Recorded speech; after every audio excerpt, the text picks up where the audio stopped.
Halo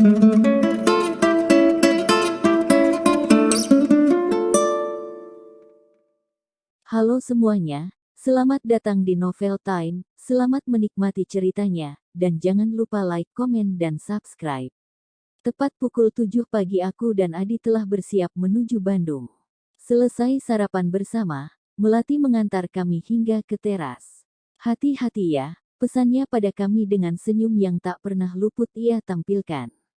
Adi memeluknya erat, seperti tak ingin berpisah dengan istri kesayangannya itu. Tentu saja aku merasa sedikit kesal. Melati mengurai pelukan mereka lebih dulu. Mungkin karena merasa tak enak dengan wajahku yang mulai cemberut. Kamu juga hati-hati di rumah. Kabari aku segera kalau ada apa-apa, pesan Adi. Tangannya masih menggenggam jemari Melati. Melati mengangguk patuh. Kemudian pandangannya beralih padaku, "Nye, titip Adi ya." Aku sebal Melati mengatakan kalimat itu lagi. Seolah-olah aku ini babysitternya Adi. Tergantung orangnya, jawabku. Terakhir kamu bilang begitu waktu dia sakit. Nyatanya dia nggak butuh bantuanku. Jadi kali ini, aku yakin dia juga nggak butuh bantuanku, karena dia benar-benar sehat, ujarku menatap Adi kesal kala mengingat kejadian waktu itu. Adi menatapku tak suka. Sementara Melati masih saja tersenyum sembari menggeleng-gelengkan kepala. Mungkin heran atau apa dengan sikapku dan Adi yang seperti bocah. Diingat, dia juga istrimu. Aku tersenyum getir mendengar kalimat itu. Ya sudah, sana berangkat. Kasihan ibu sudah menunggu. Aku dan Adi akhirnya berangkat menuju Kota Kembang. Kota di mana aku terlahir dan dibesarkan. Aku telah menghubungi bosku, meminta cuti 2 hari untuk perjalanan ini. 1 jam perjalanan kami sama-sama terdiam. Aku menyibukkan diri dengan gawai di genggaman. Membuka sosmed, membalas pesan dari bosku dan Marta lalu beralih berselancar di YouTube. Sesekali kulirik Adi yang fokus ke jalanan. Adi memang memesona. Kulitnya putih bersih. Hidungnya tegak berdiri. Mata kecoklatan dengan alis tebal yang hampir menyatu. Badannya memang tidak six-pack tapi cukup ideal. Bahunya yang lebar dengan bobot tubuh yang pas membuatnya terlihat makoh. Setidaknya, begitu menurutku. Kenapa? Aku tampan ya, katanya penuh percaya diri, lah menatapku sekilas lalu kembali fokus ke jalanan. Aku menghentikan aksiku memandanginya. Kualihkan kembali wajahku pada layar gawai tanpa membalas ucapannya. Kenapa diam saja? Gak apa-apa. Kamu lapar. Aku menatapnya heran. Gak. Please Di, kamu nggak perlu pura-pura peduli. Nanti bersikaplah sewajarnya seperti seorang istri. Adi menasihatiku seolah dirinya tanpa cacat. Lupakah dia, bagaimana dia memperlakukanku selama ini? Bukannya kamu yang selama ini nggak menganggap keberadaanku? Aku balik menyerangnya. Berhenti menyela saat aku sedang bicara, anyelir. Tidak bisakah kamu menjawab iya? Tidak bisakah kamu menganggapku sebagai istri sungguhan? Apa kamu tahu rasanya berkali-kali diabaikan? Kamu itu egois, Adi. Kamu memperlakukan Melati begitu baik. Tapi denganku kamu, cukup. Bentaknya lagi. Kamu laki-laki nggak berperasaan yang pernah kutemui. Aku semakin yakin akan mengurus perceraian kita. Jangan macam-macam kamu. Sebutkan alasan yang tepat untukku mempertahankan pernikahan bodoh ini. Aku menatapnya tajam. Setidaknya tunggu sampai ibu pulih, anyelir. Baik, selama aku menunggu aku akan kos sendiri.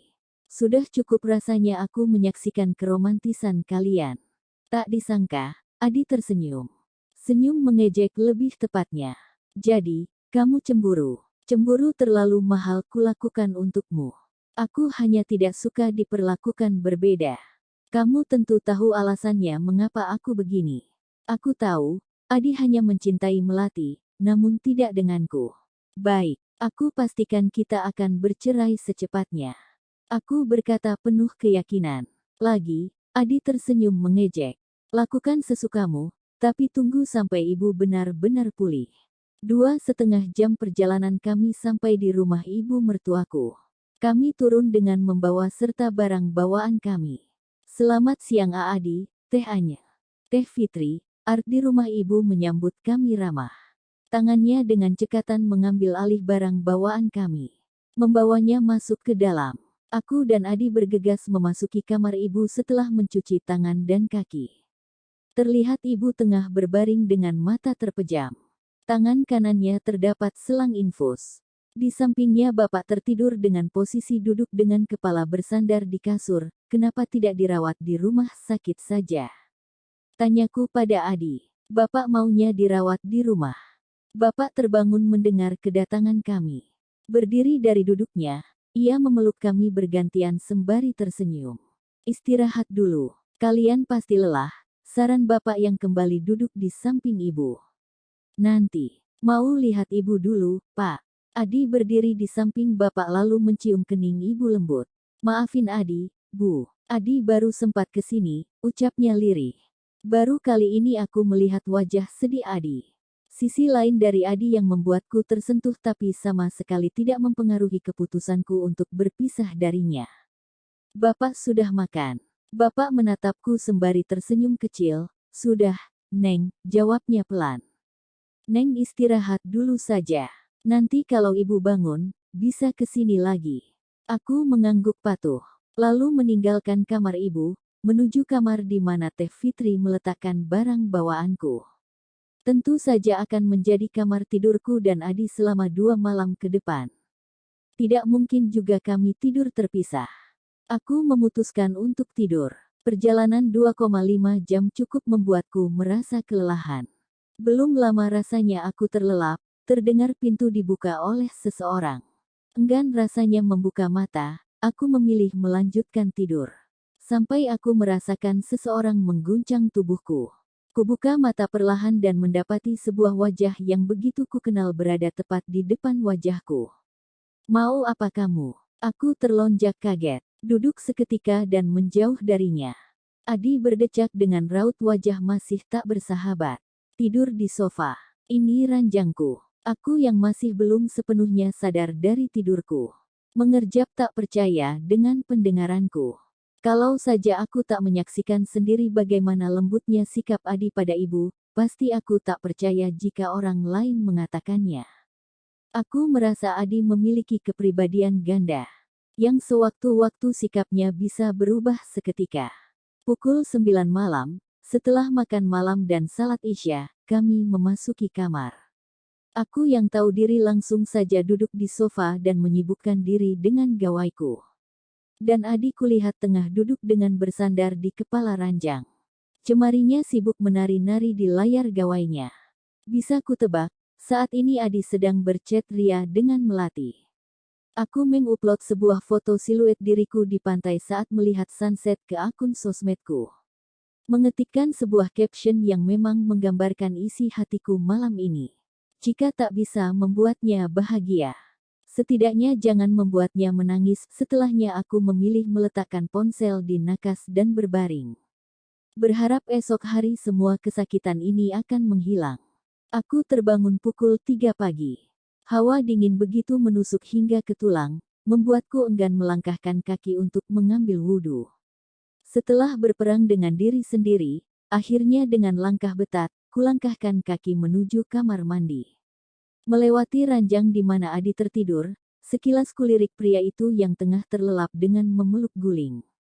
Dengkuran halus terdengar di pendengaranku. Aku melanjutkan langkah ke kamar mandi. Gosok gigi, lalu mengambil wudhu. Selesai salat aku bertadarus. Membaca surat Ar-Rahman membuat batinku gerimis. Surat yang bermakna seolah menamparku untuk tetap bersyukur dalam keadaan apapun. Bersyukur ketika masih diberi hidup layak meski tak sering diabaikan oleh Adi. Sodaqallahul Azim. Kupeluk dan kuciami penuh syahdu musaf bercover keemasan ini. Obat dari segala kegundahan, penawar dari segala kesulitan. Sudah bangun. Suara Adi menahan tanganku untuk membuka mukena. Aku menoleh, pria itu sudah duduk bersandar di kepala ranjang, tengah menatapku. Lia. Aku menjawab singkat. Seketika aku ragu akan melepas mukena di depannya. Bukan apa-apa, hanya sering diabaikan membuatku menganggap Adi seperti orang asing. Jadi, aku merasa enggan menampakkan kepalaku tanpa kerudung. Belum selesai. Adi bertanya dengan bingung. Mungkin karena melihatku yang justru melamun. Sudah. Kenapa tidak dilepas? Aku menggigit bibir bawahku. Bingung harus menjawab apa. Rasanya tak mungkin aku bilang malu pada suamiku sendiri memperlihatkan kepalaku tanpa tertutupi kerudung. Itu. Malu karena ada aku. Tebaknya. Adi beranjak dari ranjang dan berjalan menghampiriku. Aku suamimu, bukan? Tegasnya saat sudah di depanku. Aku menatapnya.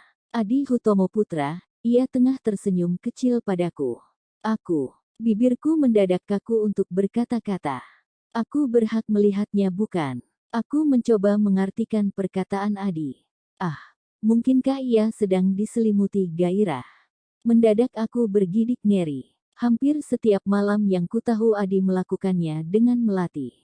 Mungkinkah ia kini ingin melakukannya denganku karena tak ada melati di sisinya? Di atas kertas dan atas nama pernikahan, kamu memang berhak melihatku tanpa kerudung bahkan tanpa sehelai benang pun. Tapi itu hanya akan terjadi ketika kamu menganggapku sebagai istri, kataku dengan tenang. Adi meraup wajahnya kasar. Ini masih terlalu pagi untuk berdebat, anyelir. Kalau begitu tutup matamu atau keluar sebentar selama aku memakai kerudung, usirku. Adi membelalakkan mata. Menggeleng pelan lalu hendak berbicara tapi aku menyela lebih dulu. Pergi. Air muka Adi berubah kesal. Kamu pikir aku nggak bisa memasakmu melepaskan ini? Adi berusaha melepaskan mukena dari kepalaku secara paksa. Adi, aku mendesis kesal mencoba menahan tangan Adi yang dengan lancang berusaha melepas mukena yang tengah kupakai. Adi mencengkeram kedua tanganku agar tak menghalangi niatnya. Dengan sekali sentakan, mukena yang kukenakan terlepas dari kepalaku. Memperlihatkan rambut panjangku yang tergerai bebas. Plak, refleks aku menamparkan keras pipi sebelah kanan Adi. Lancang kamu, umpatku. Meski Adi suamiku, tapi aku tak terima dengan kelakuannya tadi. Adi terlihat murka. Tangannya melayang di udara hendak menamparku balik. Aku diam saja, menunggu. Jika tangan itu berhasil menyentuh pipiku, kupastikan hari ini juga akan menggugatnya cerai. Di luar dugaanku, tangan Adi hanya berhenti di udara. Kedua tangannya mengepal erat. Percuma kamu salat malam tapi kelakuanmu seperti ini, sindirnya, berdiri dengan wajah memerah dan menatapku tajam. Kamu sendiri yang membuatku semakin enggan bersikap baik padamu. Jadi, tunggu saja sampai Elbu pulih, akan kukabulkan permintaan ceraimu, ucapnya penuh tekanan. Adi berbalik dan meninggalkanku di kamar. Sejenak aku menyesali perbuatanku. Aku telah lancang menamparnya. Padahal Adi berhak atas tubuhku. Tapi kemudian aku meyakinkan diri, bahwa aku tidak sepenuhnya bersalah. Adi yang lebih dulu mengabaikanku. Jadi kupikir, aku berhak menolaknya untuk sekedar melihat rambutku. Pun dengan bagian tubuhku yang lain. Terima kasih semuanya, jangan lupa untuk like, komen dan subscribe ya.